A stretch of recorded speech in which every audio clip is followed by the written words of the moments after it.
大家好，我係 Oscar， 我係愛護動物協會嘅見習督察。當初我加入嘅原因啦，係因為我覺得啦，可以拯救街上面受傷嘅動物，同埋幫助一啲懷疑被遺棄嘅寵物，我覺得非常之有意義。首先包括啦，我哋會24小時全天候去出去拯救動物啦，同埋我哋會接走一啲喺街上面見到懷疑受傷或者懷疑被遺棄嘅寵物，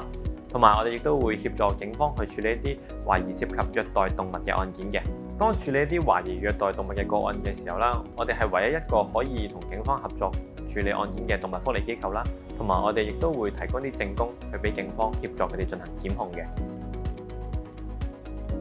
我記得啦，最深刻嘅救援工作係喺幾個月之前啦，咁差唔多收工嘅時候啦，咁突然間收到個 call，咁就係關於一隻雀仔跌咗落坑渠裏面。咁啦，當時最大嘅難度係咧，嗰個雀仔咧就被困咗喺個水管嘅中間。咁咧，我哋用咗好多嘅工具啦，好多嘅方法啦，都唔成功啦。咁最後咧，我哋同消防一齊合作，我哋用到消防喉，咁啊衝嗰隻雀仔出嚟。咁我哋咧就喺後面接住，咁啊用咗3至4個小時，最後先至拯救到隻雀仔。